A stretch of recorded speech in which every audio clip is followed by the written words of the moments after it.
Okay, fantastic. So a little bit about scoring on the Lsat. There are 100 scored sections. I'm sorry, 100 scored questions, and you only get a question correct if you answer it correctly, and your score is based on the number of questions that you answer correctly. So in other words, there's no penalty for guessing. So it doesn't matter if you get a question wrong or you don't answer it. That is a question that you didn't get right, so it does not count as a correct question. So no penalty for guessing. What does that mean? It means you want to answer all of the questions on the Lsat. Now, once you answer 100 questions, your number of questions that you get right is converted from what's called a raw score, which is just the number out of 100 that you get correct. And that's converted to a scaled score of somewhere between 120 and 180. And the reason for the conversion from the raw score to the scaled score is to account for the slight differences in difficulty between the different administrations of the Lsat. So if for some reason, statistically, the Lsat was slightly easier during one administration, that would get kind of curved when you have the conversion to the scaled score.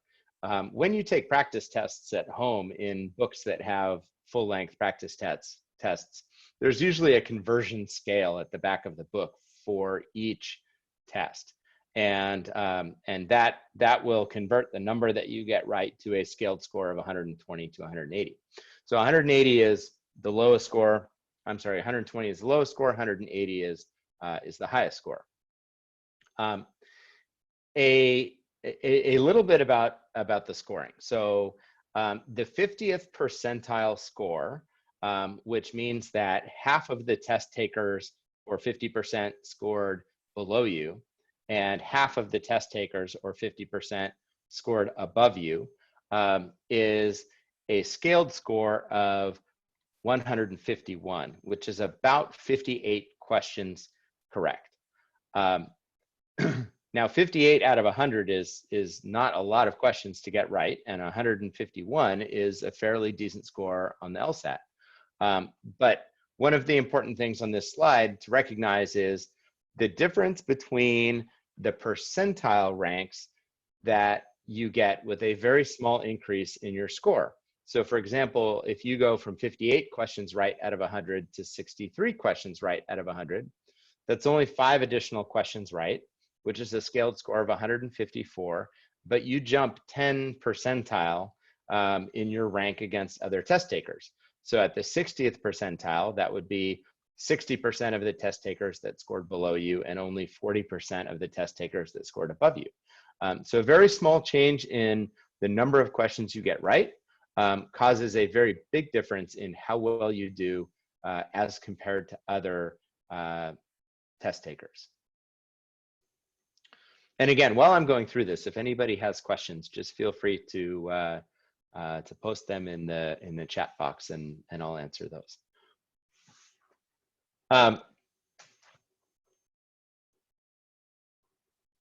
So a little bit about each of the sections on the Lsat. The first one, analytical reasoning, which we call logic games, measures your ability to understand a structure of relationships and to draw logical conclusions about that structure.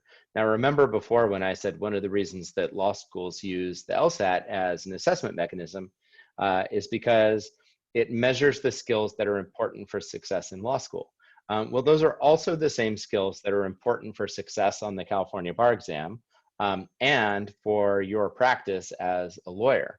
And so measuring your ability to understand a structure of relationships and to draw logical conclusions about that structure is a skill that is helpful in law school and as a practicing attorney.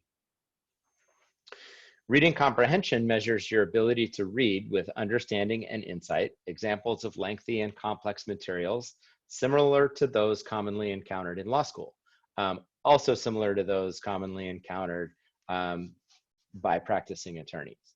So reading comprehension also very important. And last, logical reasoning assesses your ability to analyze, critically evaluate, and complete arguments as they occur in ordinary language.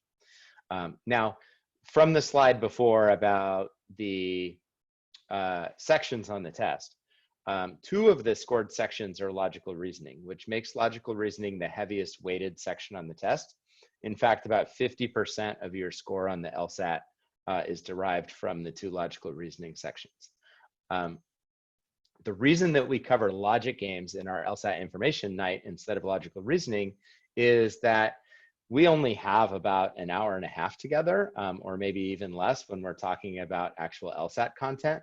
And I can teach you something about logic games that is useful and that you can take home and use to do well on the Lsat, at least on a couple questions and a couple of game types. Logical reasoning is complex enough that if I started teaching for the next hour or hour and 15 minutes, then it would probably do more harm than good. So, tonight is not meant to be, in any way, complete Lsat preparation. It's essentially just a, an introduction or a teaser. But I will teach you something useful about logic games that you can take home. So 3 components of Lsat strategy: mastery, timing, and endurance. And I want to explain these because they're each very important in their own way. So the idea behind mastery is your skill level in being able to answer the questions. Now it sounds like, well, that's all the Lsat is, right? Well, mastery is just one component, but mastery takes time and it takes preparation. And you essentially need to, in all 3 sections, learn what your strategy is for each type of section, and then what your strategy is for each type of question, because the Lsat is filled with questions that all have different question types. Reading comprehension has different passage types, and logic games has different game types. And so you need to be able to recognize all of those types and apply different strategies that are best for each type.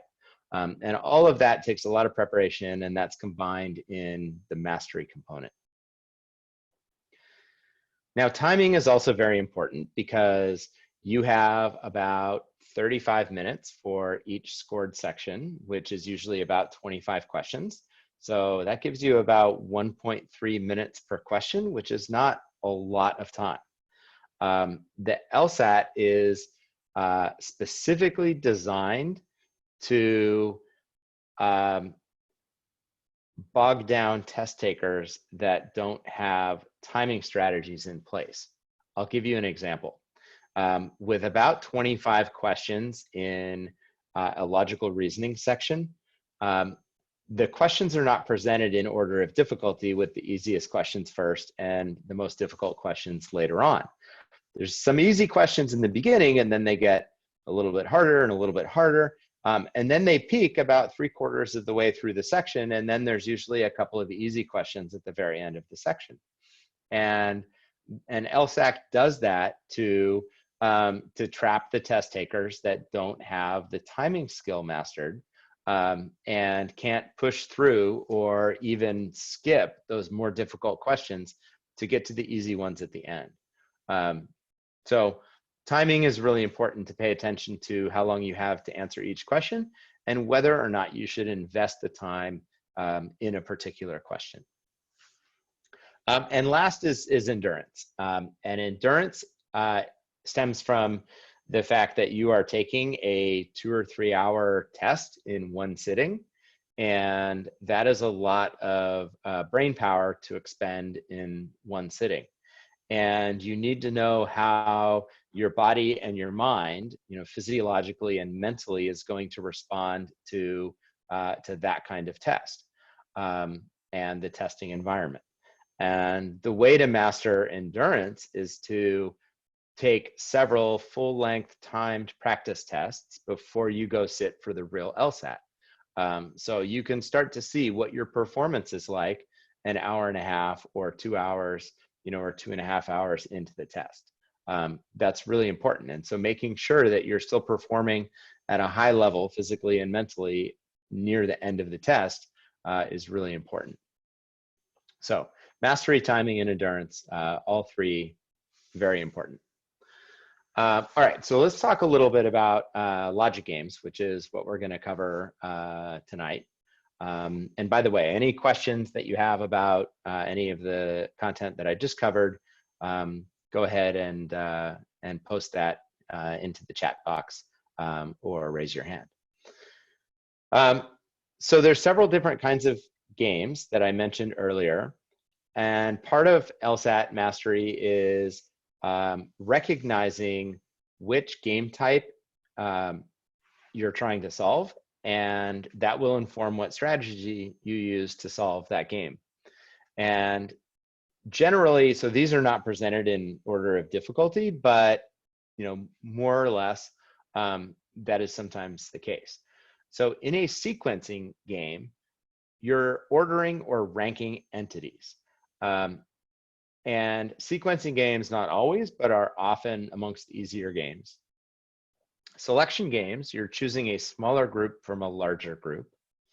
In matching games, you're matching two kinds of entities to each other, or you're matching an entity with its attributes. In distribution games, you're separating entities into groups. And then last is a hybrid game, and hybrid games are usually more difficult, and that's a combination of 2 or 3 of these game types. So maybe you're doing sequencing and matching in one game, and those are usually more difficult. And there's a question in the chat box about the April test, the April LSAT. That has been converted to digital. That's the LSAT Flex. And so Monica will answer your question, but let's hold that until we're done covering the logic games information. And also your question about the timing of the law school application. So when we're done with the logic games, we'll make sure and cover that question. All right, so our strategy for logic games, because like I mentioned, each section of the LSAT has its own strategy. These probably should be numbers rather than bullet points, because you can think of them as a list, 1, 2, 3, 4, 5, because you're going to be doing these in order for each game. And the first one is the overview. And in the overview, we're going to read the introduction to the game. And we're going to think about, who are the entities and what are we being asked to do in the game. And we need to learn the game types, because it's in the overview section when we're going to determine what type of game it is, and then how we tackle it from there.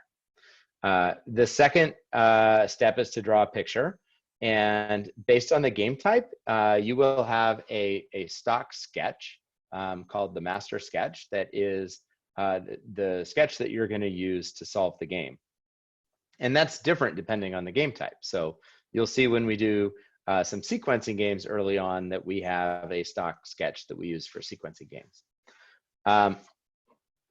Number 3 is read the rules. And those are the little indented statements underneath the overview paragraph. And the rules are the constraints of the game, right? So how the game operates. And when we read the rules, we're going to read them, interpret them, and then we're going to find a way to write them down shorthand into our sketch, if we can. And the fourth step, which is probably the most important, and probably the reason that most test takers don't do well on logic games, and that is making deductions.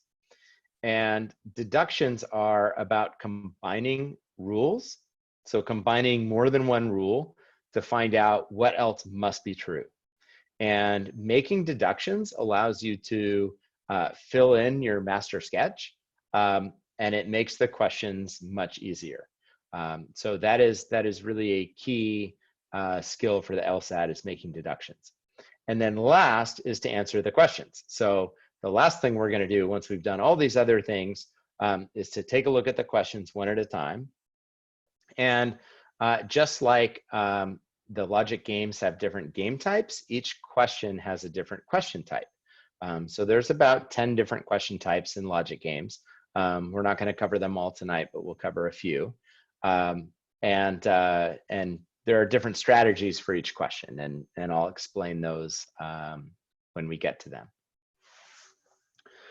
All right, so we're going to do this for the next couple of games, these 5 steps. So are there any questions from anybody before we get started on our games? And what I can do is, oops, let's see if I can get to,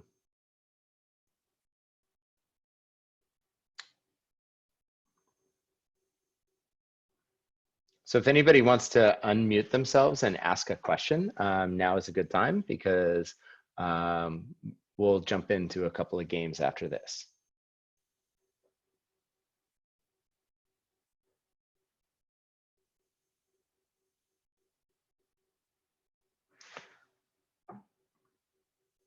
All right. So if you have questions later, just feel free to type them into the chat box or raise your hand. All right, so if you turn to your packet, the top page on your packet has a list of 10 logic games, and it will start with a PT number, and then a section number, and then a game number. And the reason for this is, so this is called a citation, and the way Lsat works is that after every administration of the Lsat, they will convert that Lsat into what's called a practice test, or a PT. And the practice test, the PT, will have 4 sections because they don't include the unscored experimental section. So it will have 4 sections, and they will release it as a practice test that you can use for practice. Many aftermarket test prep companies sell books with answers and explanations that are keyed to the practice tests. So you can actually buy each practice test in a booklet, and they're numbered depending on which administration it is. So for example, the first one, practice test 77, that might be the May 2010 administration of the Lsat. And they're numbered sequentially, and you can purchase them in booklets, you can purchase them in books in 10 packs, and then you can purchase books of answers and explanations that are keyed to those practice tests. And so I included the citations and the types of games on the front page to kind of help you out. So if there's a game here in the packet that doesn't make sense to you, or you have a lot of trouble with, you can buy a book of answers and explanations, and you can look that game up by citation. I also separated them out by the type of game, to kind of help you out so you know what you're doing up front. So we're going to start from the top, which is strict sequencing, and it's game 1, practice test 77, section 3, game 1, the community festival performances. So if you turn the page, you'll have the logic game starting with, there's 3s at the top inside of triangles. Now they don't do this anymore, but the test booklets used to look like this. And this is section 3, and the reason it has triangles is so that when the proctor is walking around the room looking at your test booklet, the proctor can make sure you're in the right section of your test booklet. Now this is obsolete because the test is now done on tablets, and the tablet prevents you from moving from section to section when you're not supposed to. But the old paper test booklets didn't do that, so that's why it looks like this. All right, so to start with the directions at the top, it says each group of questions in this section is based on a set of conditions. In answering some of the questions, it may be useful to draw a rough diagram. All right, I have to stop and tell you that that's a little bit misleading, because it's not the case that it may be useful to draw a rough diagram. It's the case that it's imperative that you draw a diagram. If you don't draw a diagram, I call it a sketch, but if you don't draw a sketch, you will not do well in the logic game. Choose the response that most accurately and completely answers each question and blacken the corresponding space on your answer sheet. Okay, you're not filling in bubbles anymore on a paper answer sheet because you're taking it on a tablet, but that's misleading also because it says choose the response that most accurately and completely answers each question. That would lead you to believe that out of 5 answer choices, there is 1 answer choice that maybe is just better than the other 4 answer choices. And that's not the case. The case is that 1 answer choice is categorically correct, and the other 4 answer choices are categorically wrong, meaning there's a very specific identifiable reason why they're wrong. So there is always, now it may seem like, 2 answer choices both seem correct, but maybe that's because you missed a deduction or something like that. But but generally, there is only 1 right answer, and there's a reason that answer is right. All right, so I'm going to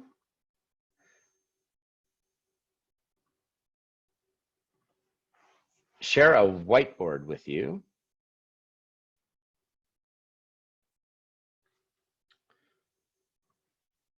So I have a whiteboard tool that's going to allow me to draw answers to these questions and kind of follow along as if you had a test booklet in front of you and you were taking this. And let me get my Zoom controls back so I can see everybody. Wonderful. All right, so from our LSAT strategy, remember step 1 was the overview. So what we're going to do first is read the overview paragraph, and we're going to decide what kind of game we're doing, and what the kind of general characteristics of the game are. And so the paragraph says 6 entertainers, Robinson, Shapari, Tige, Wu, Yeaton, and Zane, are being scheduled for the 6 performances on the opening day of a community festival. Each entertainer will perform at one of 6 times: in the morning at 9 a.m., 10 a.m., or 11 a.m., or in the afternoon at 2 p.m., 3 p.m., or 4 p.m., with no 2 entertainers performing at the same scheduled time. The order in which the entertainers perform is subject to the following constraints. Okay, so we're going to stop there. We're not going to read the rules or look at the questions yet. We're going to ask ourselves what we're being asked to do and what's going on in the game. So what we have here is we have entertainers performing at a community festival. And there are time slots for the entertainers, and there's 6 entertainers, and there's 6 time slots. So this is a sequencing game because we're being asked to order or rank the entities.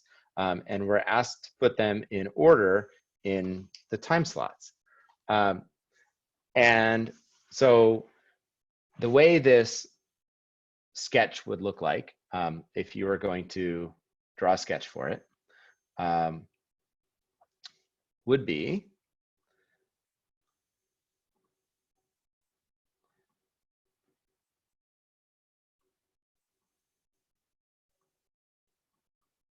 and remember when I said there is a stock sketch for each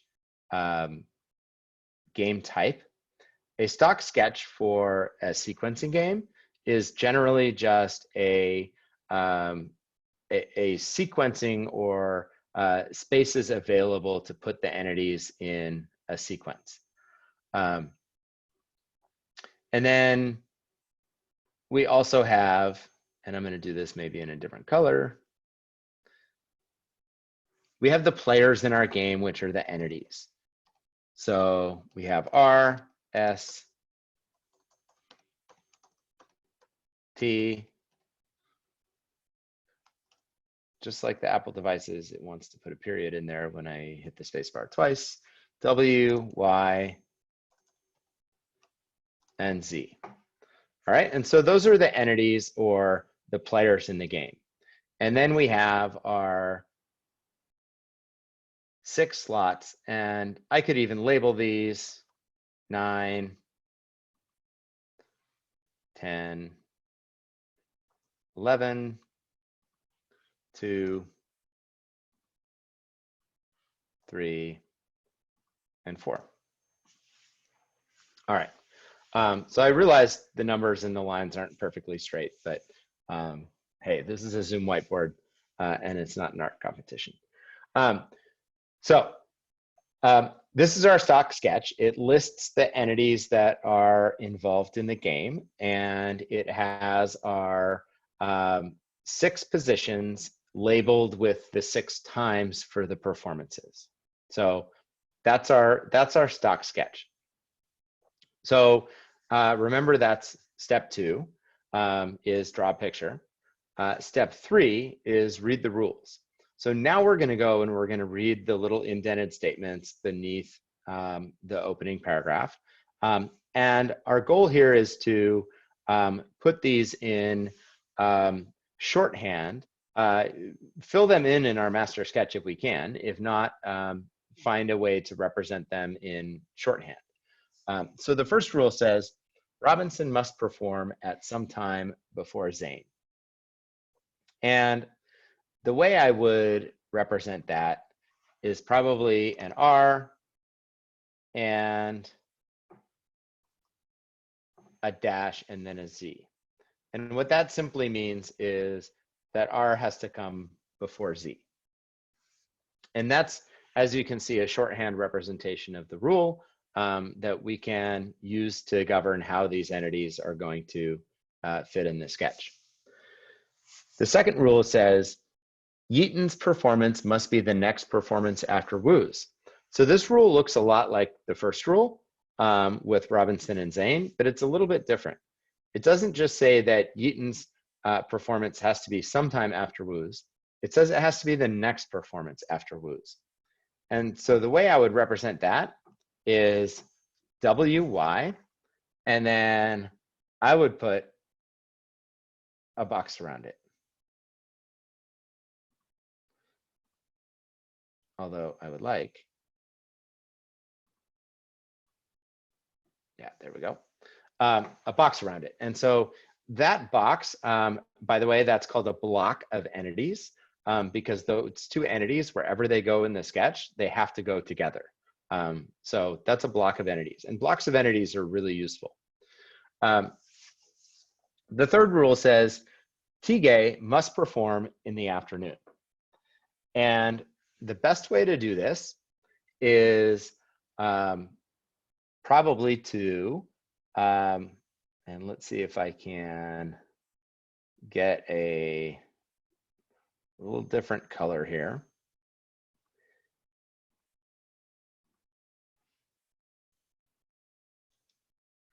So I have a chat comment that your picture is covering the right side of your whiteboard.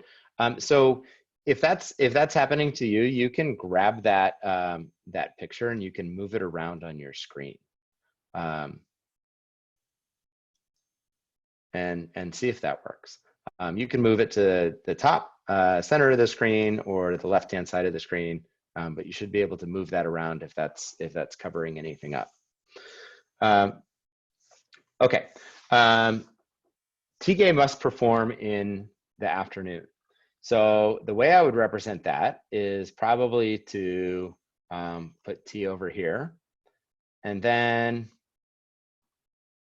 maybe something like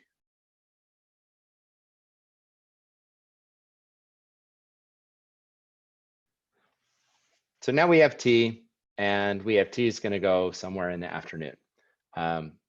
And that's a visual representation of T going somewhere in the 2 o'clock, 3 o'clock, or 4 o'clock spot. And then the fourth rule says Zane must perform in the morning. So same thing. So I'm going to put Z over here. And then we're going to throw in another one of these curly cues. That curly cue is not as pretty, but I bet you I can move Z a little bit. Haha, there we go. All right, so now we have Zane performing sometime in the morning and Tige performing sometime in the afternoon. And so now we have our shorthand representations of all of our rules. All right, so that's number 3, right? Read the rules. Number 4 is make deductions. So the question is, are there any deductions that we can make by combining rules? And so when you're thinking about that, think about what entities are named in more than one rule. And can we combine those to find out what else must be true? So the deductions in this game are not particularly easy to get, but if you think you have one, go ahead and type it into the chat box.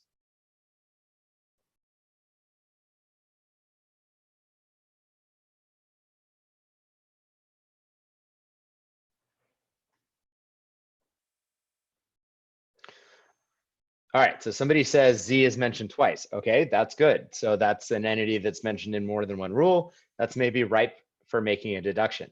Somebody else, Crystal says Z can't go at 9 a.m. All right, why can't Z go at 9 a.m.? We have a rule that says Z can go at 9, 10, or 11. But we have another rule that says R has to go before Z. So if we were to put R in the 9 o'clock, or I'm sorry, Z in the 9 o'clock spot, then that would violate one of our other rules. So what we can do is we can move Z, and let's say that Z has to go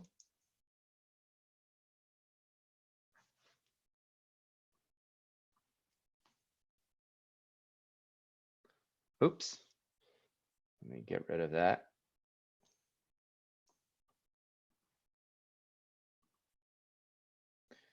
In one of those two spots, 10 or 11. All right, are there any other deductions we can make?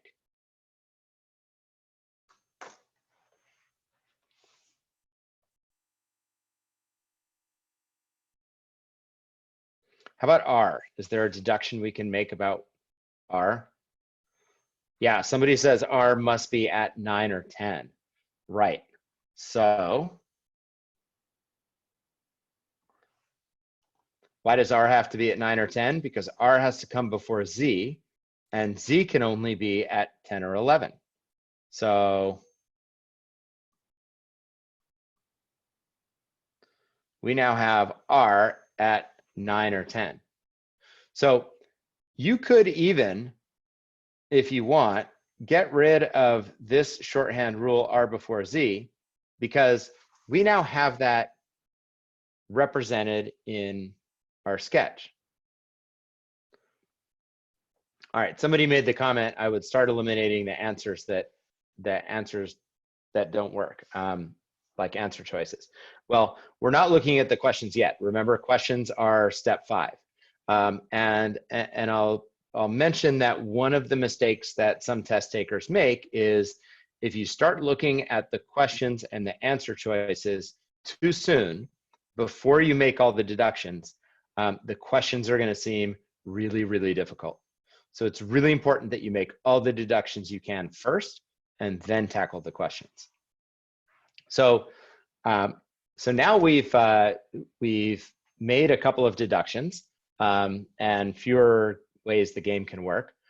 Does anybody notice an entity that is not mentioned in any of the rules?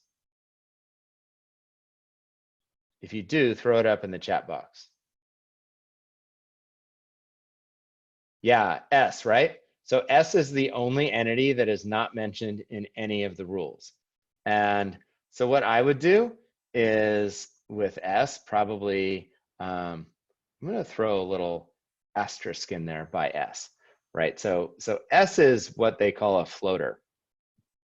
And that's not super important right now, other than just to be generally aware of it. But a floater is an entity that doesn't have any rules that govern where it can go.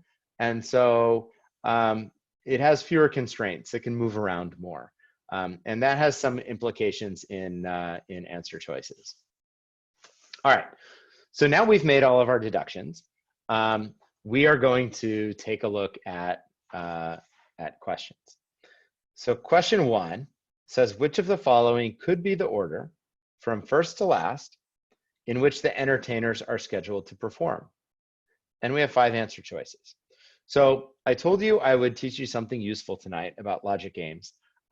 Here's the first useful thing.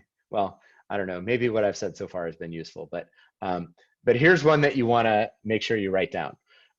This question type is called an acceptability question. And an acceptability question is important because you can almost always get the acceptability question right, even if you don't make the deductions. So an acceptability question simply asks the question of what is an acceptable outcome of the game. So what is an acceptable ordering or ranking of the entities? In other words, what is the answer choice that doesn't violate any of the rules? Because if it doesn't violate any of the rules, it's an acceptable outcome of the game. If it violates one of the rules, then it's not an acceptable outcome of the game. Now, our strategy for answering acceptability questions is to simply look at the rules and apply them to the answer choices and eliminate the answer choices that violate the rules. So the cool thing about that is you don't have to have made any of the deductions. So what we just did with R and Z is not necessary to get the answer here. It may help you. So there's 2 ways to do this. You can take the rules one at a time, and you can look at all 5 answer choices, and you can see which answer choices violate that rule. So for example, take the first rule, Robinson must perform at some time before Zane. Now look at the answer choices and see if you can find one or more answer choices that violate that rule that R has to come before Z. So if anybody sees that answer choice, throw it up in the chat box.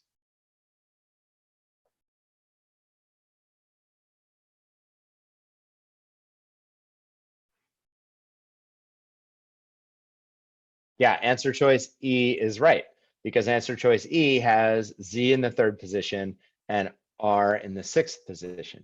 So that violates rule number 1. So you can eliminate answer choice E.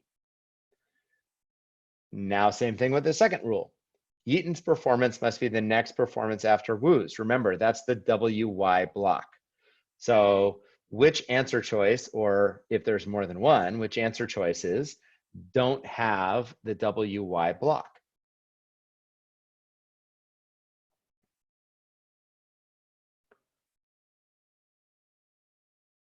Overwhelming responses in the chat box. Answer choice D is right.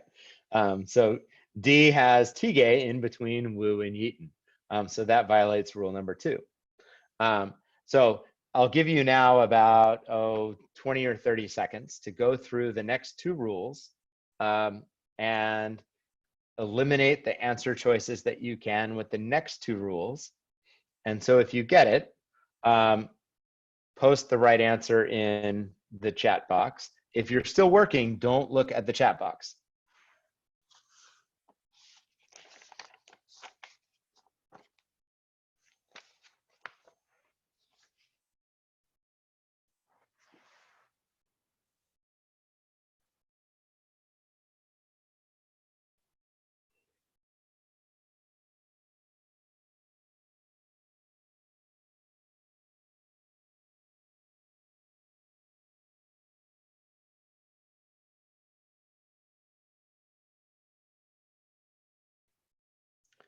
All right, so I see a couple people have answered it.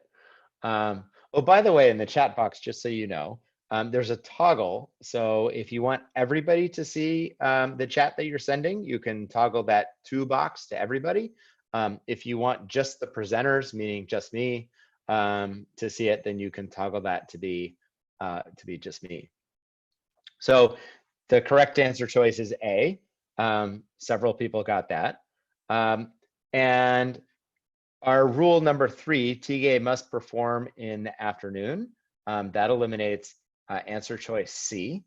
And our 4th rule, Zane must perform in the morning, eliminates answer choice B. And so we are left with answer choice A. So there's nothing magic about that, but if you don't know the question types or how to apply the rules, maybe that question can seem difficult. So usually acceptability questions are amongst the easiest questions there are on the logic game section. And an acceptability question in a sequencing game is usually overall one of the easiest. But don't despair if you had a hard time with it, because practice is important. Now, one of the things I'll point out about that acceptability question is that it's not so much of a coincidence maybe that there are 4 rules and there's 4 wrong answer choices, and each wrong answer choice violates one and only one of the rules. So that question is testing your ability to read and interpret all 4 rules. There's one other thing I want to say about that acceptability question, and that is that we went through the rules one by one and applied them to the answer choices, but you could also take the answer choices one by one and then go down the list of rules and see which rule it violates. So for example, you could start with answer choice A, and you could say, does it violate rule number 1? Does it violate rule number 2? Does it violate rule number 3? And do it that way. So neither way is right or wrong. I don't think either way is faster or slower. That's just a personal preference of whether you start with the answer choices or start with the rules. So that's an acceptability question. That is hopefully a free point for you on the LSAT. All right, so if you turn the page, we'll move on to question number 2. And again, if you have questions anytime, raise your hand or throw a question in the chat box.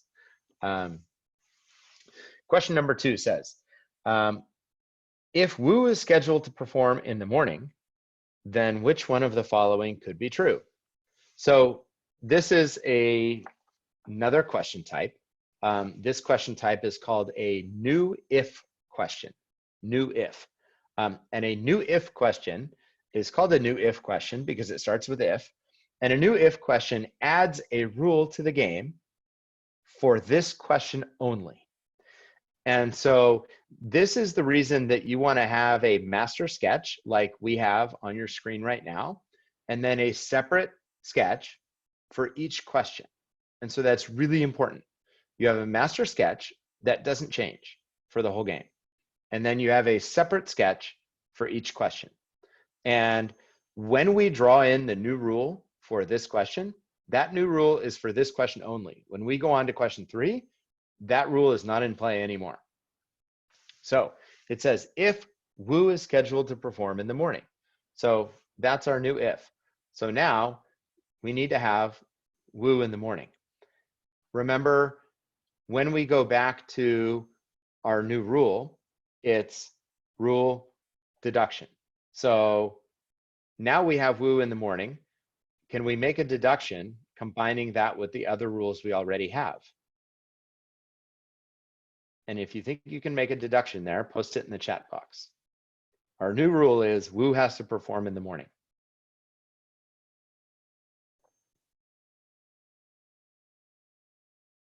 Is there a deduction we can make?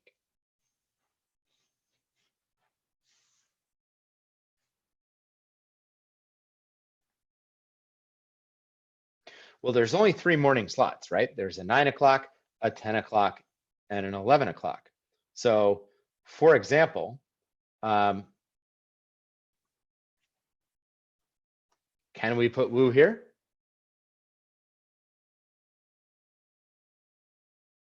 What's wrong with Wu performing at 9 o'clock?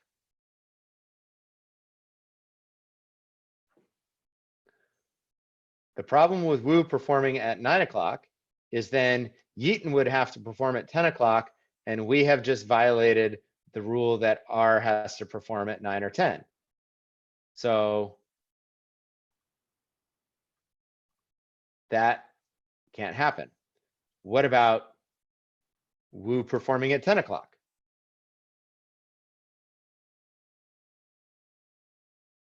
Can Wu perform at 10 o'clock? Well, we have a WY block, right?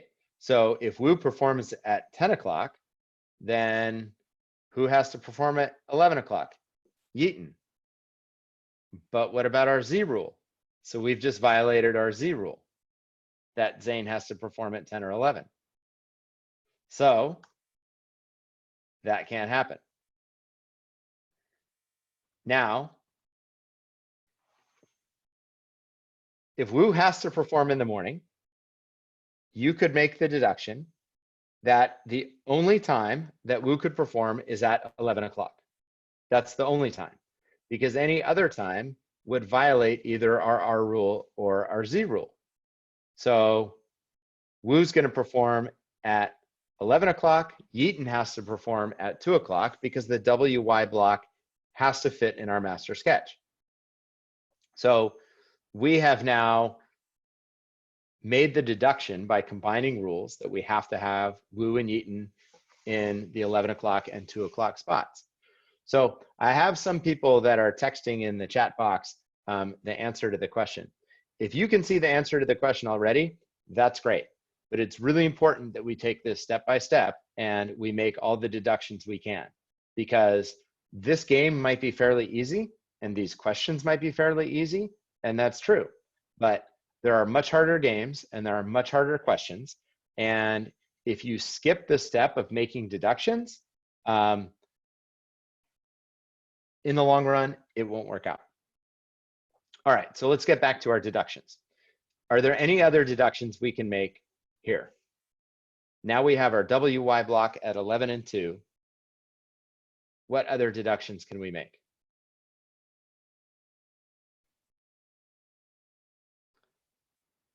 All right, somebody says R at 9 a.m.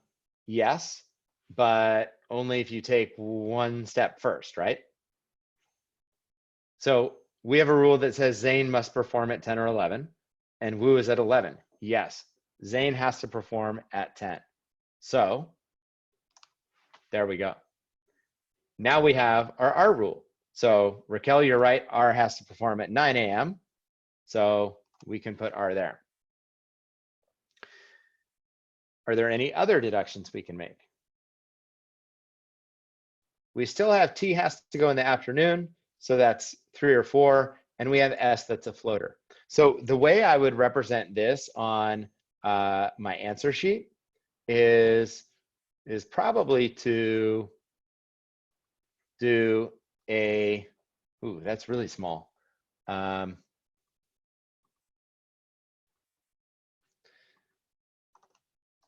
Maybe a T/S and an S/T.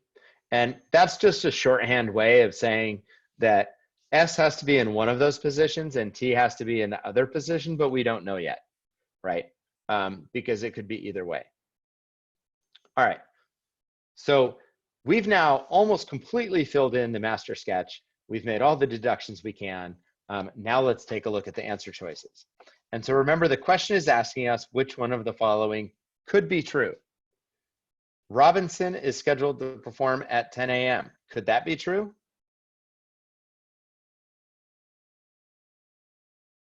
No. Shapari is, excuse me, Shapari is scheduled to perform at 3 p.m. Could that be true? Yes, right? There we have Shapari at 3 p.m. So usually at this point, I get the question of, well, that answer looks right. Should I not look at the other answer choices and just move on to the next question? And I would say it depends on your confidence in making all the deductions and answering it. But if it were me, I would probably stop here, select B as the right answer, and then move on to the next question. But we'll take a look at the others just to check. Tigay is scheduled to perform at 2 p.m. Could that be true? No. Yeaton is scheduled to perform at 3 p.m. Could that be true? No. And Zane is scheduled to perform at 11 a.m. Could that be true? No.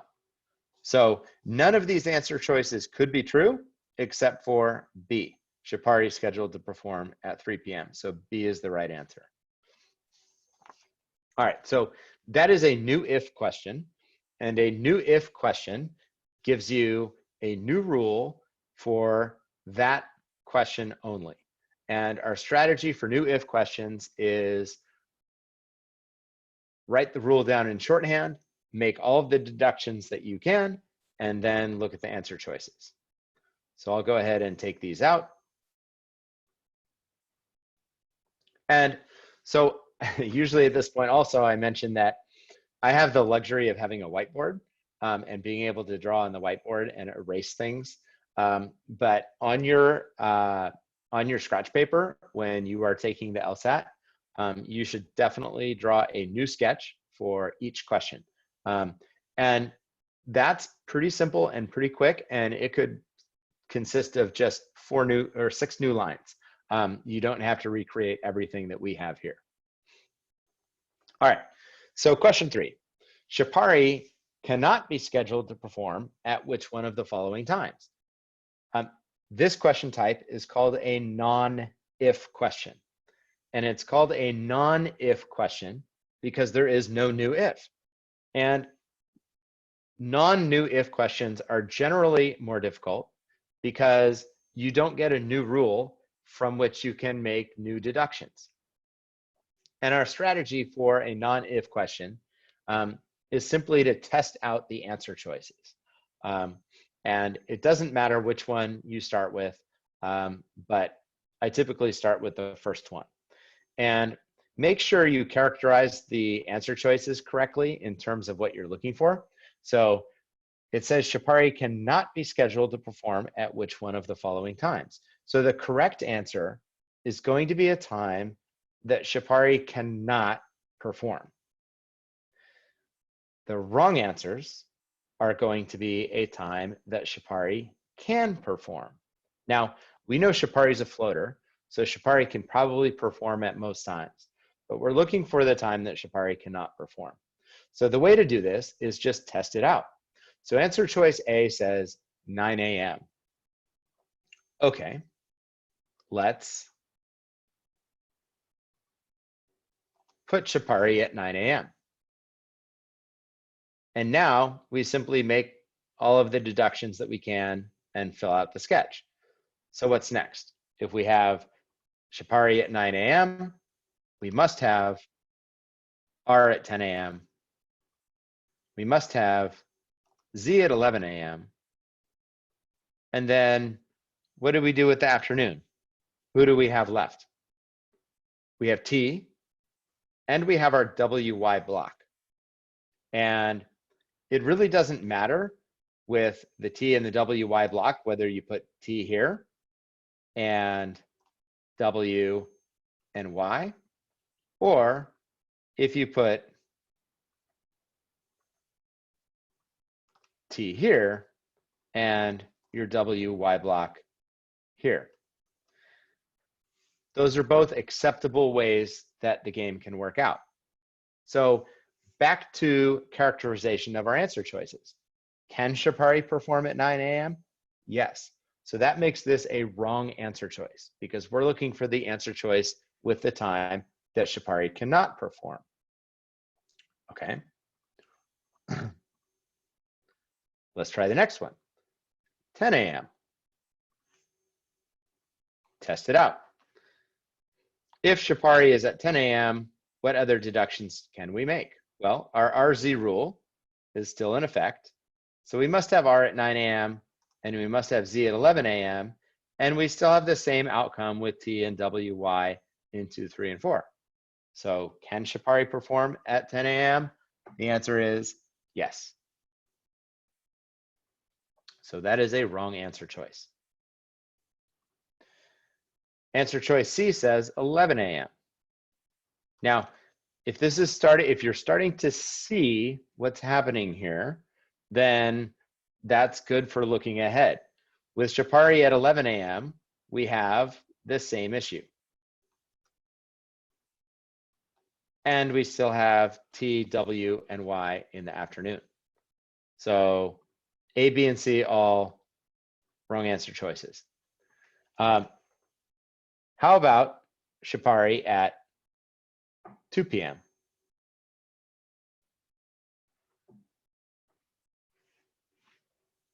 Well, let's try it. What do we do next?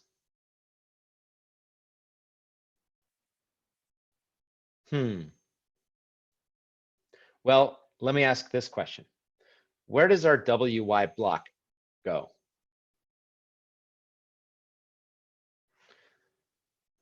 That's going to present a problem.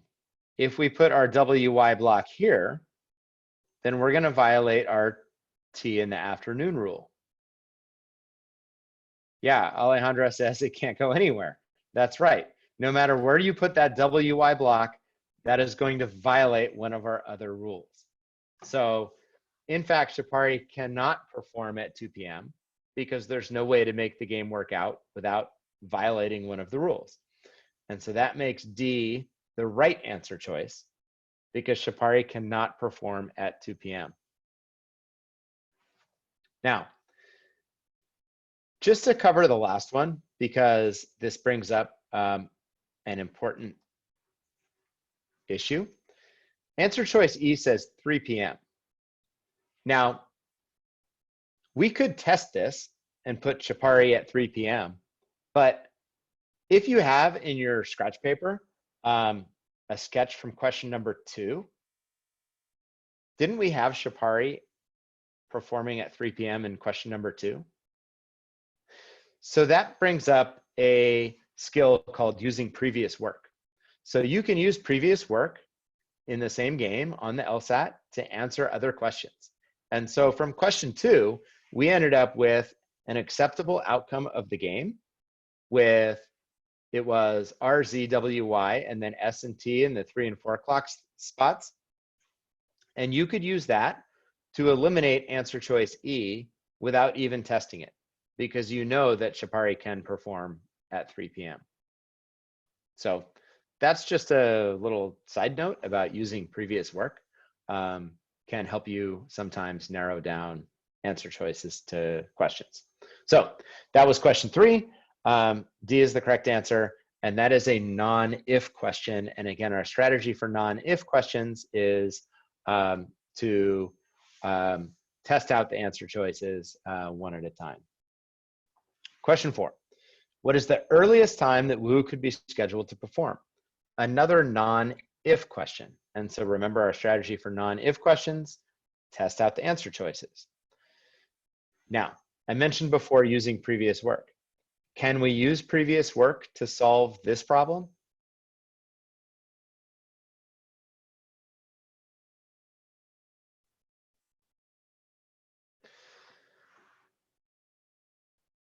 For example, in question number 3 that we just answered,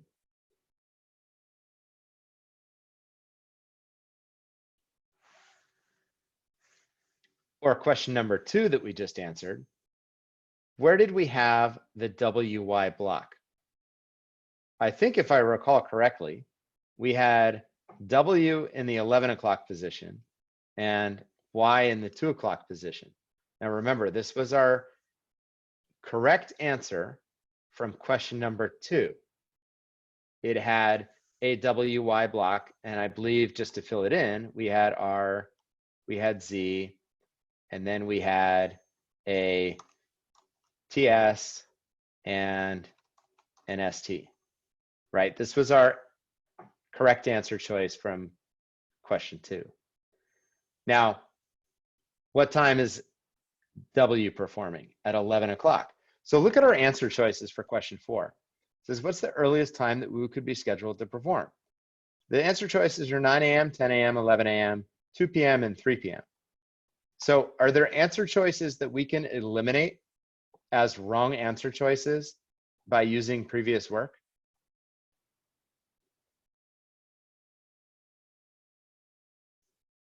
Yeah, Raquel says D and E. That's right. Answer choices D and E cannot be correct. 2 o'clock and 3 o'clock cannot be the earliest time that Wu could be scheduled to perform, because we know at least that Wu could perform at 11. All right, so eliminate answer choices D and E. Let's test out answer choices A and B. So to do that, we simply plug in our WY block. So let's try Wu at 9 a.m., right? Doesn't that cause a problem? Because as soon as we put our block in, we violated the R rule. Is this starting to look familiar? If we put W in the 10 o'clock spot, as answer choice B suggests, then Y would have to go at 11, and we've just violated our Z rule. So W can't go at 9 and 10. And in fact, the earliest W can go is the 11 o'clock spot, and that is answer choice C. So the correct answer for question number 4 is answer choice C. Now, I want to remind you that questions 3 and 4 may have seemed easy when we're going through them together in this class. But one of the reasons for that is because we made all the deductions up front. So it may not seem that important that we converted our RZ rule and our Z in the morning rule into these two RZ rules, but that deduction made the answer choices much easier in these questions.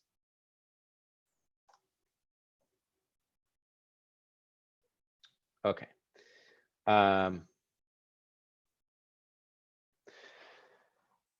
Question 5. Question 5 says, which one of the following is a complete and accurate list of the entertainers who must be scheduled to perform in the afternoon? All right, so a complete and accurate list is what we're looking for. This is a question type called, not surprisingly, a complete and accurate list question. And in a complete and accurate list question, the correct answer choice has to be two things. It has to be complete and it has to be accurate. That means it has to have all of the entities in it that it needs to, and it can't be missing any entities. So if we're looking for a complete and accurate list of the entertainers who must be scheduled to perform in the afternoon, that means that in the correct answer choice, all of those entities and no additional ones must be scheduled to perform in the afternoon. This question type is usually a little bit more difficult, but in this game, which is probably, amongst one of the easier games, is not too difficult. But nevertheless, of these 5 questions, it's certainly the most difficult. Okay, which entity do we not need to test out in this question?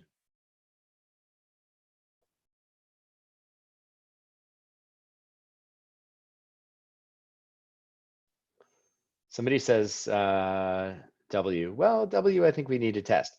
Yeah, TGay. If we don't need to test TGay because every answer choice contains TGay. And we already know TGay has to be in the afternoon, Alejandra, that's right. So TGay has to be in the afternoon. We know a complete and accurate list of entities that have to be in the afternoon is going to include TGay. So we don't need to test TGay. What we need to do is pick from amongst the other entities that are listed in the answer choices and test them. So for example, let's just go down the list. Answer choice B mentions Wu. Does Wu have to be scheduled to perform in the afternoon? And no guessing here. Throw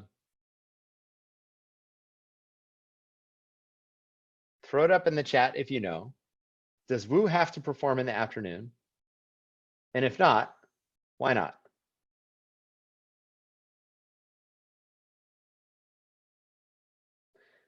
Yeah, Alejandra says Wu can perform at 11. Our previous work, going all the way back to question number 2, which we duplicated for question number 4. And by the way, question number 4 flat out asked us, what is the earliest time that Wu could be scheduled to perform? So if we determined that Wu could perform at 11, then Wu should not be included in a complete and accurate list of the entities that must perform in the afternoon. So which answer choices can we eliminate in question 5?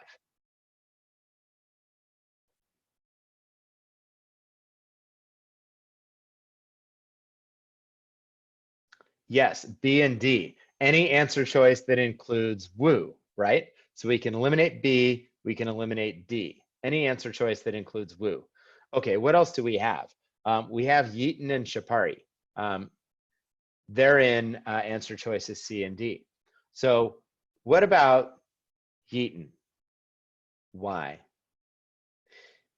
Does Yeaton have to perform in the afternoon? Raquel says yes. Why does Yeaton have to perform in the afternoon? There's a very specific reason, right?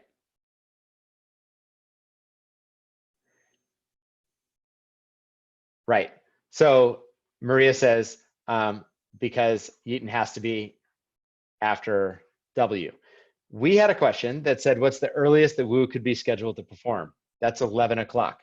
And so if Yeaton has to follow Wu immediately, and the earliest Wu could perform is 11, then the earliest Yeaton could perform is 2. So the earliest that Yeaton can perform is 2 o'clock, which means Yeaton has to perform in the afternoon. So stay with me. That means the correct answer choice to this question, if it's a complete and accurate list of the entities that have to perform in the afternoon, that answer choice must include Yeaton, because Yeaton has to perform in the afternoon. So the correct answer has to include Tige, and it has to include Yeaton. So what answer choice does that eliminate? That eliminates answer choice A. Kara, that's right.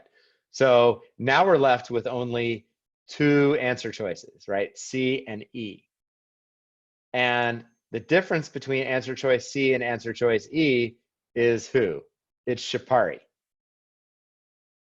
Now, here's where you start to think about the effect of a floater. The question is asking us who has to perform in the afternoon. Well, floaters are entities that don't have any rules that govern where they're going to go. So your first thought might be, well, Shapari probably doesn't have to perform in the afternoon because Shapari is a floater. There's no rule that says so. But do we have any previous sketches from previous questions where we had Shapari in the morning? If you remember from question number 3, right, Kara?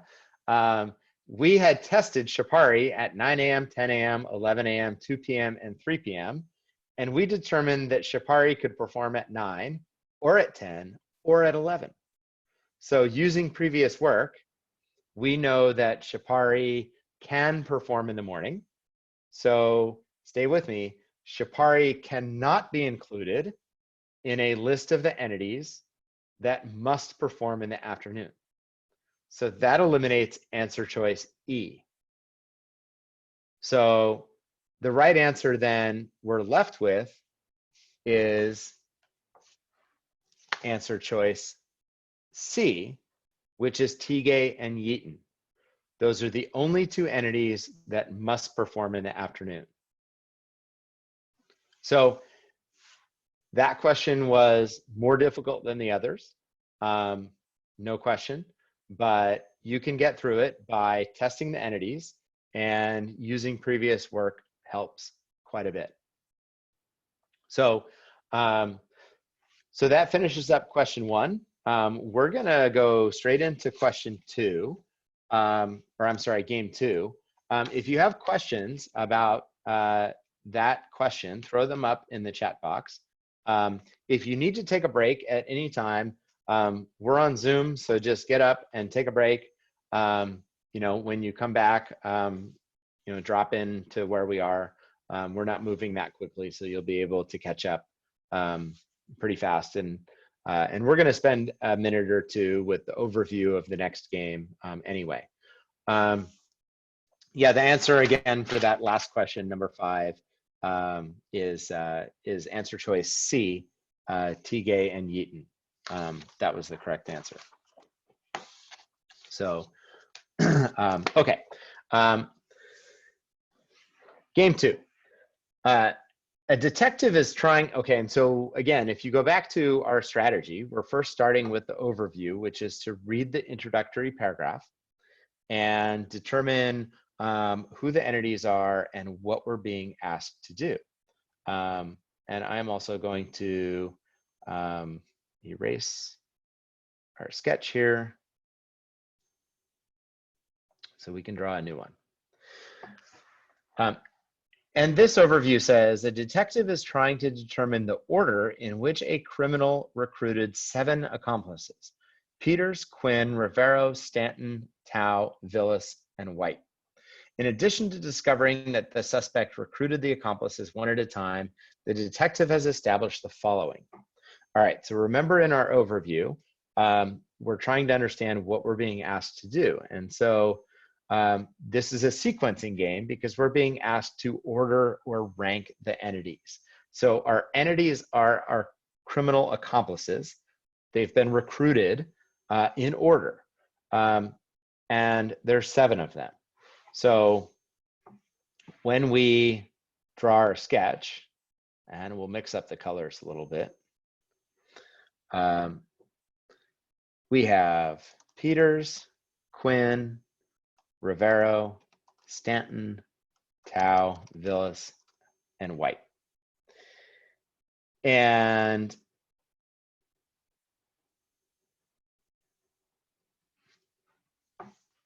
our sketch is going to look like our stock sketch for a sequencing game, which is, let's make this one a little bit more colorful.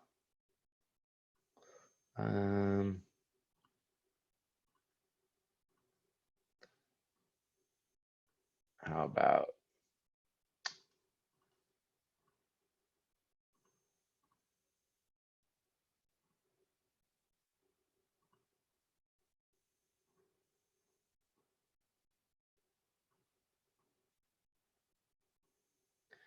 and I'm going to draw 7 lines because this is where we're going to put our 7 criminal accomplices in order.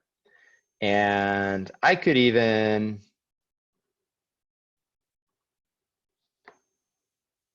number these .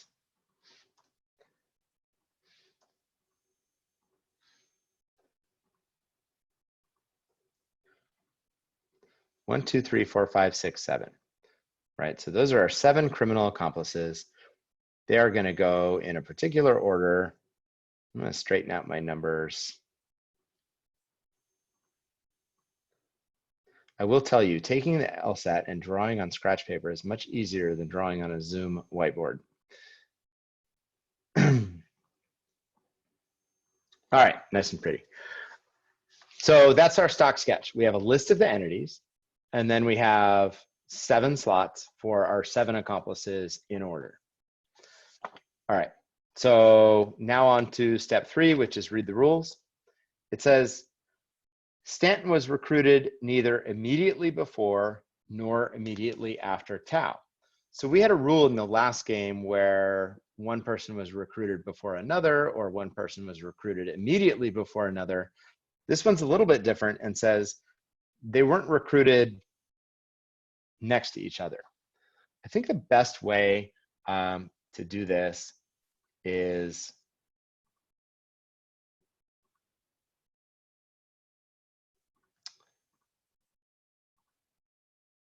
like this.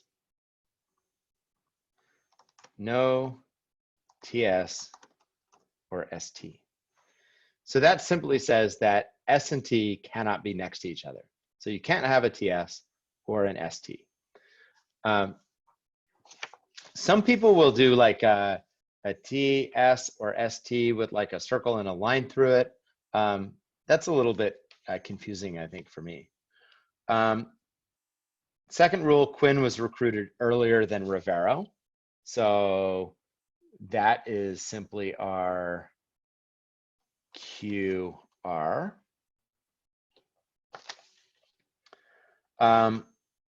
Third rule, Villas was recruited immediately before White. So that's similar to a rule we had in our last game, which is VW. And then we had a block.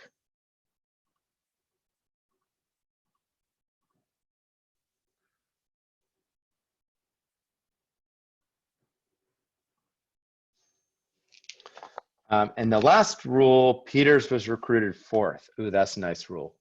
Because now what we can do is we can take Peters and we can just stick Peters in the fourth spot.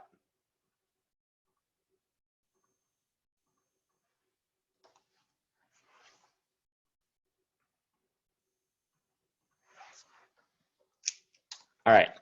And so that's what our sketch looks like, just going through the rules, reading and interpreting the rules. Are there any deductions we can make?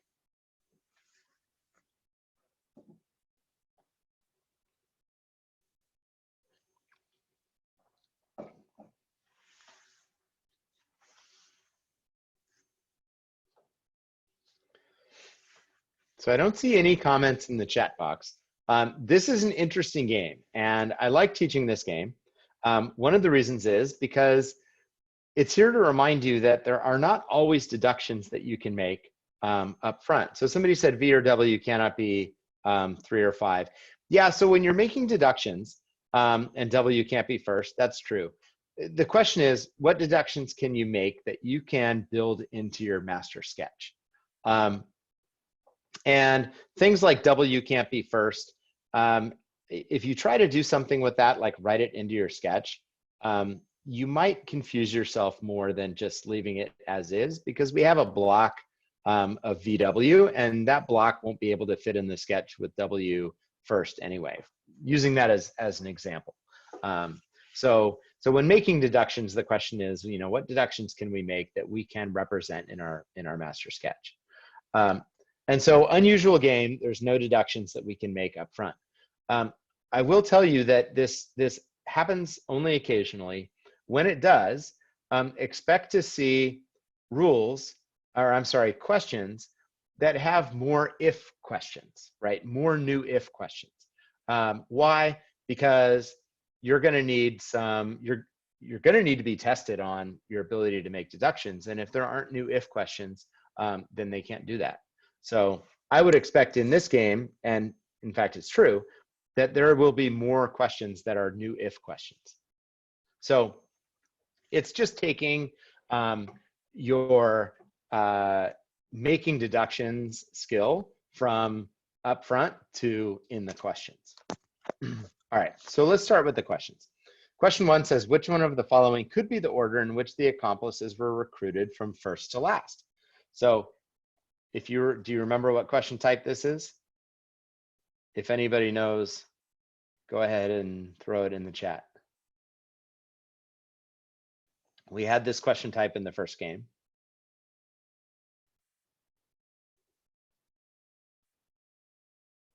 Sequencing is the type of game that we're doing. So yes, this is a sequencing game. Somebody says acceptability, that's right. So this is an acceptability question. It's asking us, what is an acceptable outcome of the game? So if you remember, our strategy for an acceptability question is to look at the rules and apply them to the answer choices, either one at a time, starting with the rules, or one at a time, starting with the answer choices. So what I'm going to do is stop talking for about a minute and 20 seconds, and I'm going to let you all tackle this on your own. And so remember, read the rules and take each rule one at a time and eliminate the answer choices that violate that rule, and then move on to the next rule. So go ahead and try it on your own.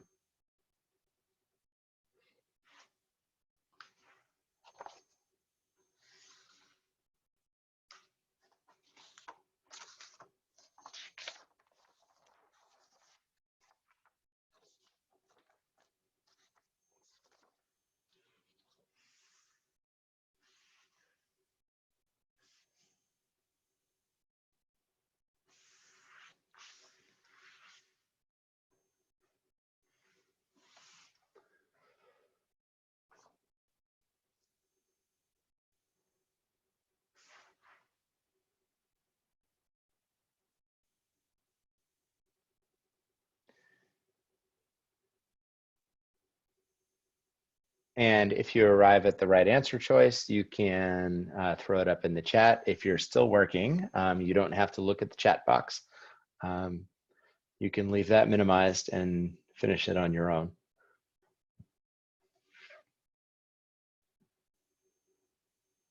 And I see lots of people posting the correct answer choice is D. That's right. So the correct answer choice is D. As with the first acceptability question in the first game, funny how we have 4 rules, and each rule eliminates one and only one of the answer choices. So that's it's not always that way, but you know, that's just the LSAT being kind of funny like that. Each rule knocks out one and only one of the answer choices. So D is the correct answer to question 1. All right, question 2. And by the way, I didn't pick these games at random. There's a really specific, actually lots of reasons that I teach these games and in this order, because I like the way they introduce different skills and strategies and different question types. So question 2 is a new question type. This says, which one of the following could be the list of the middle 5 accomplices in the order in which they were recruited from 2nd to 6th? So this question type is called a partial acceptability question. Partial acceptability. Why is it a partial acceptability question? Because it's asking you, what is an acceptable outcome of the game, but it's only giving you part of the outcome. So we're going to have 7 entities. It's only giving us the 2nd through 6th entities. So what's our strategy for a partial acceptability question? Same as an acceptability question. However, you need to keep an eye on which entities you're missing and who is going to go in the missing positions. So the 5 names that you're being given in the answer choices are 2 through 6, positions 2 through 6. So there's one entity that is going to come before the 5 that are listed, and one entity that's going to come after the 5 that are listed, right? The entity in the 1st position and the entity in the 7th position. Now, our overall strategy is the same. So we're going to read the rules and apply them to the answer choices, but to keep that in mind. So the first rule says Stanton was recruited neither immediately before nor immediately after Tau. So that is our no TS or ST rule. So who are we missing in answer choice? Somebody says eliminates answer choice E. Why does it eliminate answer choice E?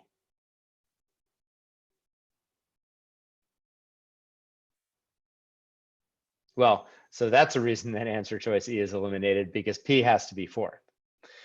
All right, so that brings up an important point, which is you might find it easier in the partial acceptability questions, instead of starting with the rules, to start with the answer choices, right? So since we're already looking at answer choice E, let's stick with that one. What rules are violated by answer choice E? The obvious one is that P has to be 4th. So, you know, P is going to end up in the 1st position or 7th position. So we can eliminate answer choice E. Which one do you want to do next? Let's go up the list. Answer choice D. So what rules, if any, does answer choice D violate? Let me ask it another way. Who are we missing in answer choice D? We have Villas, White, Peters, Rivero, and Stanton. We're missing Q. Okay, that's good, Teresa. Who else are we missing? We're missing T, right. So we're missing Q and we're missing T.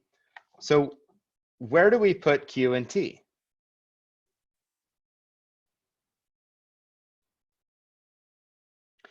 Can T go last? Q is first. Somebody said Q is first. All right. All right, I agree, because Q has to be before R, right? And R is 5th.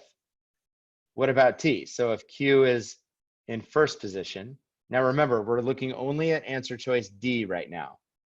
And several people say T can't go last. So realize what's happening here in answer choice D. We're missing two entities. We're missing Q and we're missing T. And both of them have to go first. Q, because Q before R, and T, because T can't be next to S. So answer choice D can be eliminated because it's not an acceptable outcome of the game, right? Those five entities in those five positions would violate one of the rules. So we can eliminate answer choice D. All right, let's look at answer choice C next.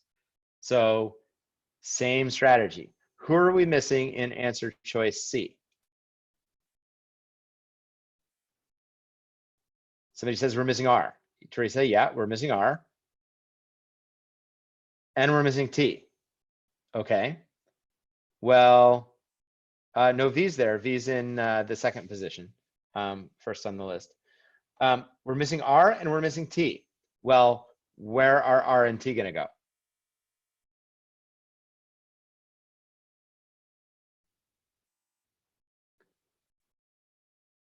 R has to be after Q, right? So R is going to be 7th. Yeah, Raquel says R is going to be 7th. That's right. And T? Where's T going to go in answer choice C?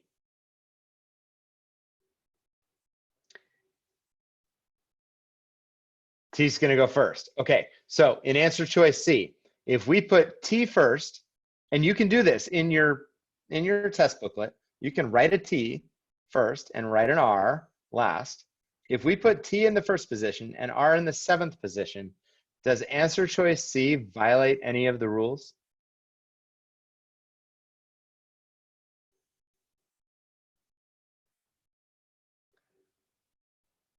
No, it doesn't. Yeah, Maria's right. So answer choice C is correct because it does not violate any of the rules. So the same strategy as an acceptability question.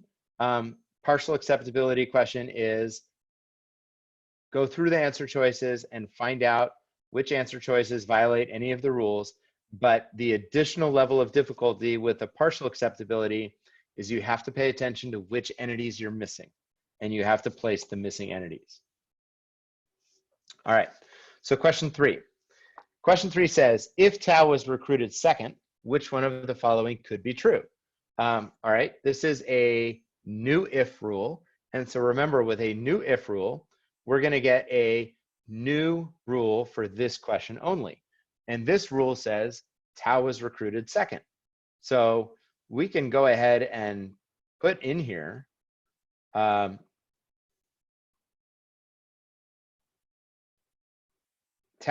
in the second spot. So now, are there any deductions we can make? Because remember, same strategy, right? We're not looking at the answer choices first. It's rules, deductions, then answer choices.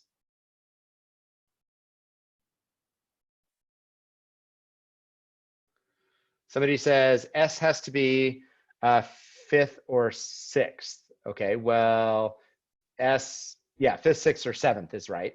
S can't be 1st or 3rd because of our no T, S, or ST. W has to be after V, that's true.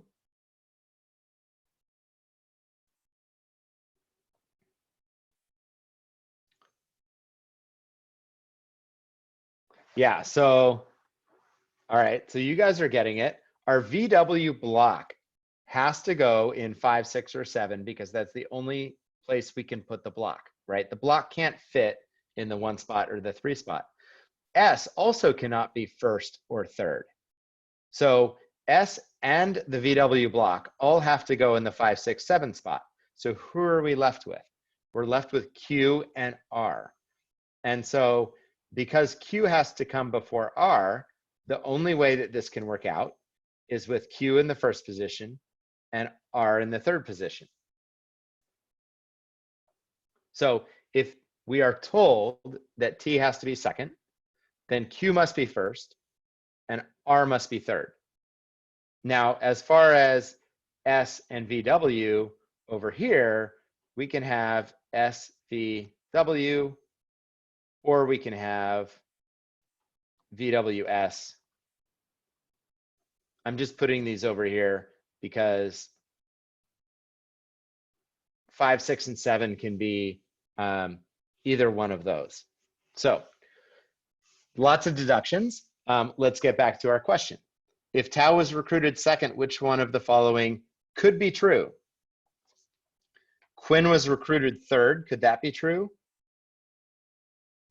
No. Q has to be first. Rivera was recruited fifth. Could that be true? No. Rivera has to be recruited third. Stanton was recruited sixth. Could that be true? That's a tricky one, but no, because the VW block has to be in 5, 6, 7. 6 has to be either V or W. D says Villas was recruited sixth. Could that be true? And yes, D is the correct answer. Villas was recruited sixth. That could be true. That could be true if we have our SVW in those slots. V would be sixth. All right, so we're at about the time that we have allotted to this. We have about 15 minutes left in our 2-hour block, and we were going to spend the last 15 minutes answering some admissions questions that some of you have already had in the chat. I will mention about the game. This game, we have 3 questions left that we didn't get to, and we had lots of games in our packet that we didn't get to.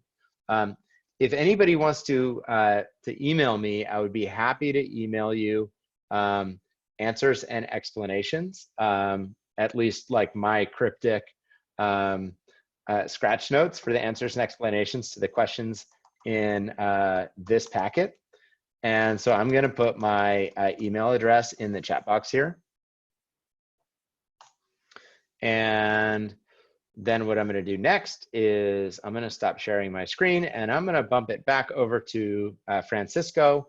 And then Francisco will pull up the chat box and answer some admissions questions. So hang on just a second and let me. All right, Francisco, you are now the host. All right, thank you so much, Professor Kucera. I really appreciate your time tonight. Does anyone have any questions regarding if you were registered for the March or the April LSATs? And at this time, actually, let me. So Francisco, I had a chat message that was sent to just me in the beginning, and maybe I can throw that out to you and you could answer it.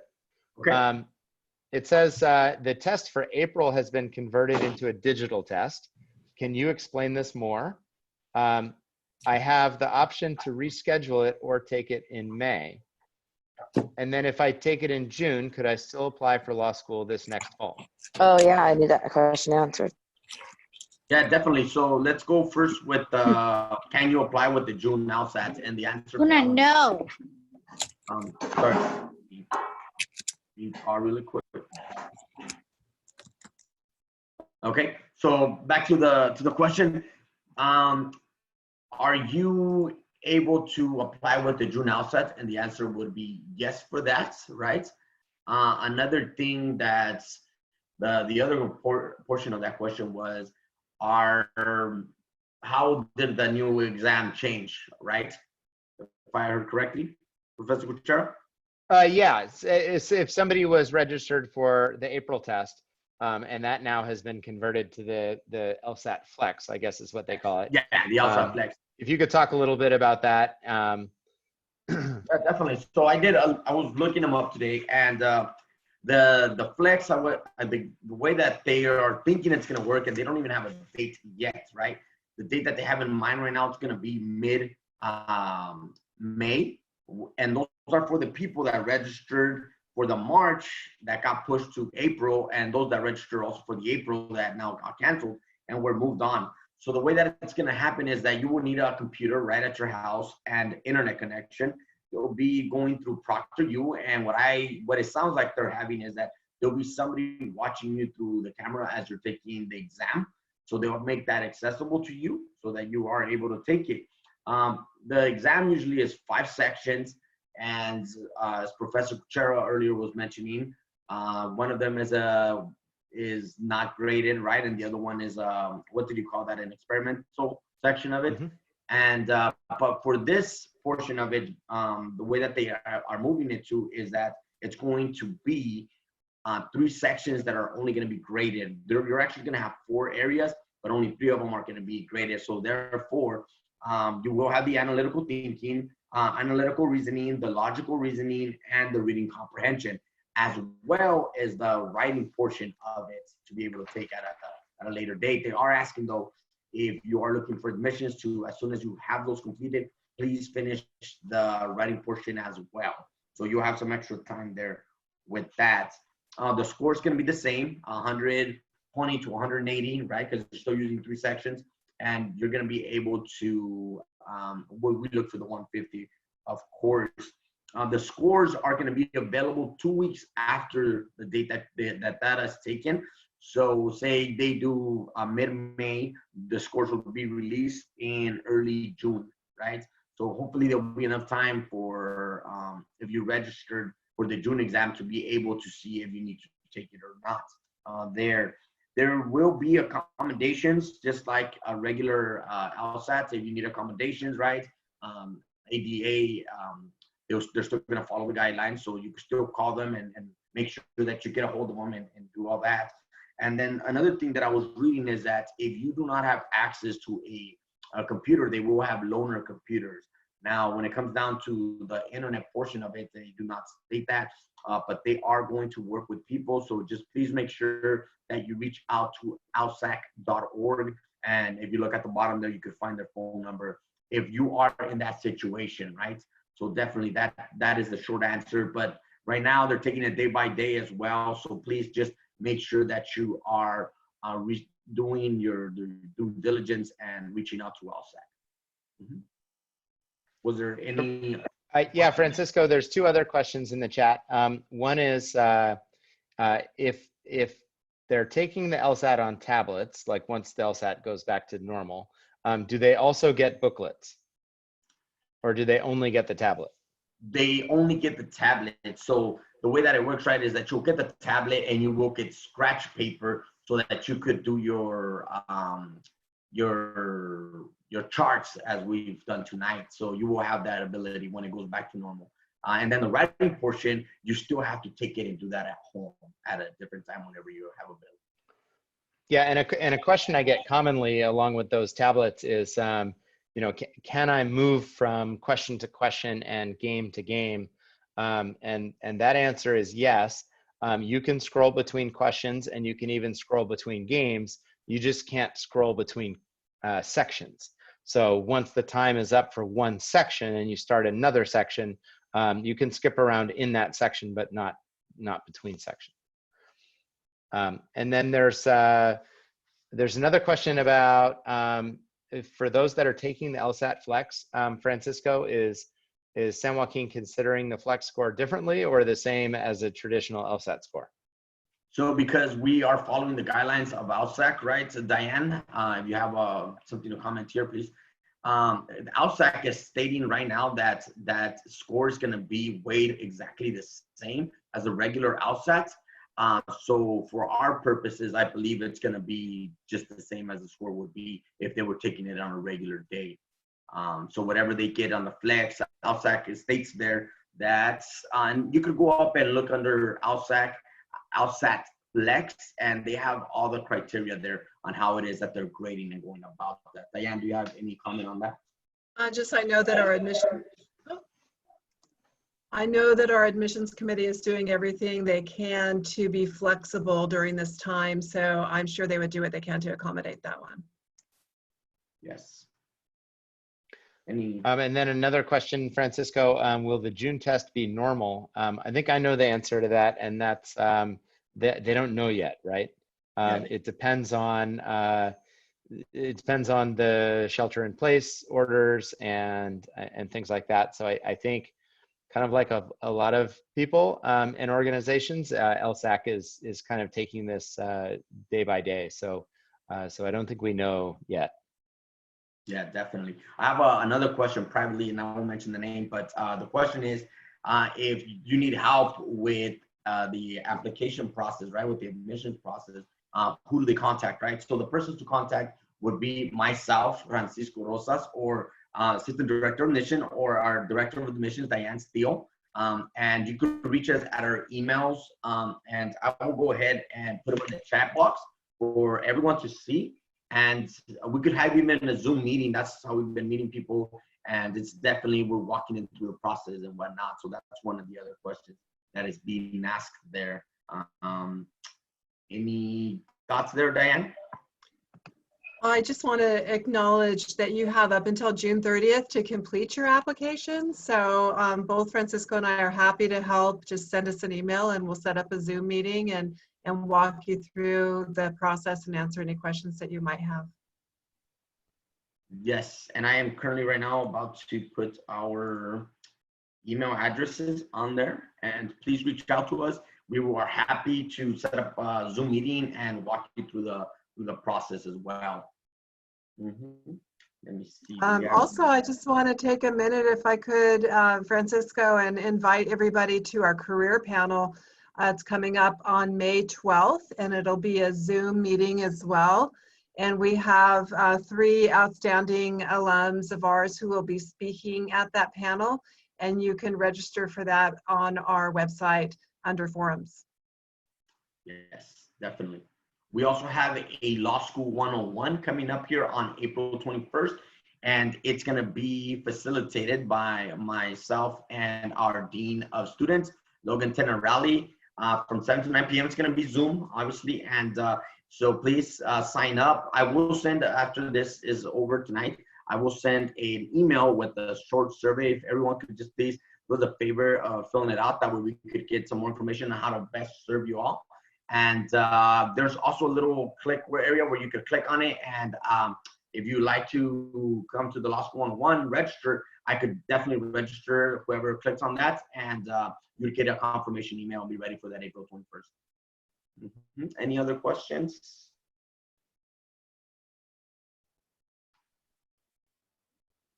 Give you a minute in case you're writing there. So unfortunately right now, right, because of the circumstances, we are trying to accommodate as best as possible, and we are staying up to date with the latest information because we are, as an institution, still having to abide by the rules of LSAC, right, and California Bar Accreditation Agencies and whatnot.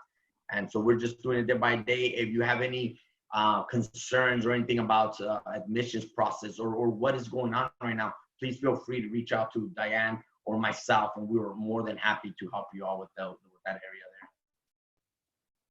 there. I see one more question. Yep, what? Oh, there's one more question. Someone's asking if we're going to lead another LSAT prep night. So I don't know that we have one calendared, but maybe Andy, can you speak to that? I don't know if there are any on calendar. I would offer myself up that if the school schedules one, I'd be happy to do it. It's yeah, I mean, my availability is pretty flexible, and if the school schedules one, I'd be happy to do it. Great. I would guess June 8th is the next LSAT, so probably late April. We'll probably get one on the calendar, so keep your eye on the website under forums. And thank you so much, Professor Kucera. You just did a fabulous job. It was wonderful to see so much engagement with everybody who was on tonight. Thank you for facilitating that. And Francisco just did an awesome job. So we're so glad to see you all. And unless there's other questions, I'll turn it back over to Francisco. We do have one more question here. And it says, will the June scores be considered for 2020-2021 admission cycle? And the short answer to that, no matter what time it is, right, so what year it is that if you have a good LSAT score, LSAT scores are usually good for 3 to 5 years. And then that depends on the institution, but for the most part, 3 to 5 years are LSAT scores are good for. Anything else? Yeah, and I just want to throw out there, I want to thank everybody for attending. And this is the first LSAT 101 that we've done completely by Zoom. And so, you know, we stumbled through a little bit of it, but it sounds like for the most part, everybody was able to follow along. And I know everybody's schedules are busy, and, you know, thank you for taking 2 hours out of your time to spend with us. And I hope you found it valuable. You know, if you have any questions for me individually, I did post my email address. You know, feel free to email me too. Yeah, definitely. So again, if you want to find, oh, sorry about that. Go ahead, Professor. There's a couple more questions, Francisco. If we're not ready to enroll and want to do LSAT prep for a while, is that okay? Kucera, so maybe I can answer that. I think that's fine. Just stay in touch with Francisco and Diane about what admission cycle you want to register for, and they can help advise on, you know, what the cutoff dates are for taking the LSATs and getting scores. But your question goes to LSAT prep, and I didn't really cover that a lot, but I will say that the LSAT is something that you need to spend some time preparing for, and a significant amount of time will get you a much better LSAT score. So I do highly recommend taking, you know, as much time as you can to prepare for it. Yeah, definitely. I think we have one more question here. It says, if you're, and I think probably this kind of, Professor, for you as well, if the score is not good enough, how soon can we retake it? So I'll talk about like what LSAT is doing, right, with the score, and then you can say about how long it probably will take to prepare for the next one. So LSAT allows for LSAT test takers to take the LSAT as of September of this past year to take only a total of 7 times, okay, in a lifetime. Another rule that they changed is that within administration year, which goes from June to July, right? So 2020, 2021 administration year, you could only take the LSAT 3 times, no more than 3 times per administration year. Now, to go back to how soon you could take it, right? You would be able to apply right away for the next LSATs that appears there. There would be no trouble with that. But Professor Kucera, what would you recommend here for, you know, failed it the first time or didn't get the score you wanted, right? And want to prepare for the next one?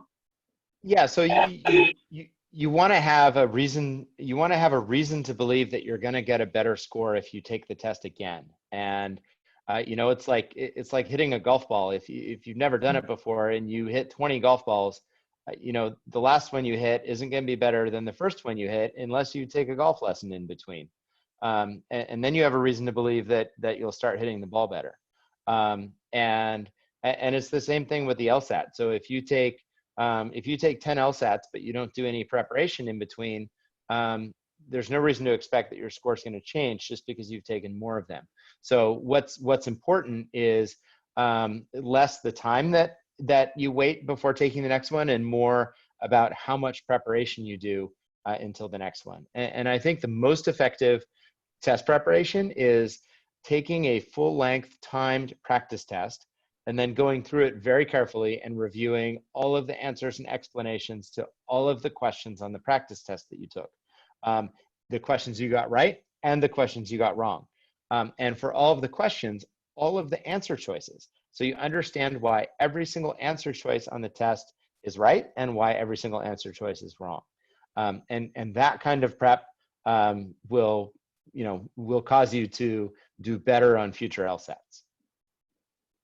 Yeah, there's one more question. Diane, do you want to take that question? Let's see, can you share it? I'm not seeing it yet. Oh, Diana, the question is it possible to have a morning prep class or an earlier prep class for those of us who are late day challenged? Oh, it's a good question. Yeah, we'll have to explore that with your schedule, Andy, and see if we can put that together. I don't see why not if you're able to do it at an earlier time like that. The last one we did, I think on March, we did it what was it, 1 to 3 or something like that? Yeah. Mhm. Yeah, I could carve out time in the morning, and I could probably do a weekend one too. Great. Yeah, definitely. So if anybody wants to reach out to us and did not get a chance to get our emails there, please go to sjcl.edu, and under the admissions area, you can find my phone number. You can find my email as well as Diane Steele's, and please just reach out to us. We are happy, more than willing to help you with whatever question. There's no question that's too small for us or too big. We'll figure it out. Yeah. So are we good there? Thank you. Thank you so much. Yeah, definitely. Appreciate it. Yeah. Thank you for being here tonight. Again, please reach out if you have any other questions. Thank you, everyone. Everyone have a Thank you, wonderful Good night. night, everybody. Good night. Good night.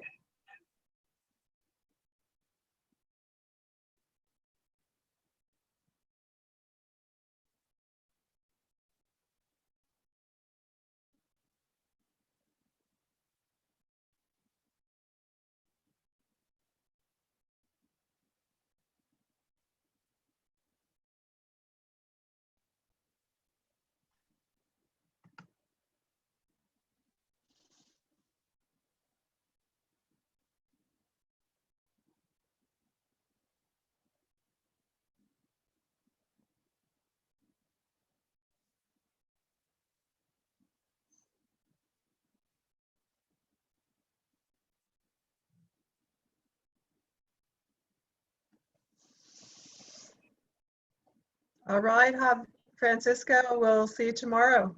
All right, Dan. Have a great night. I'm gonna go ahead and send out that that email survey for everybody that participated. Thank you so much, Dan.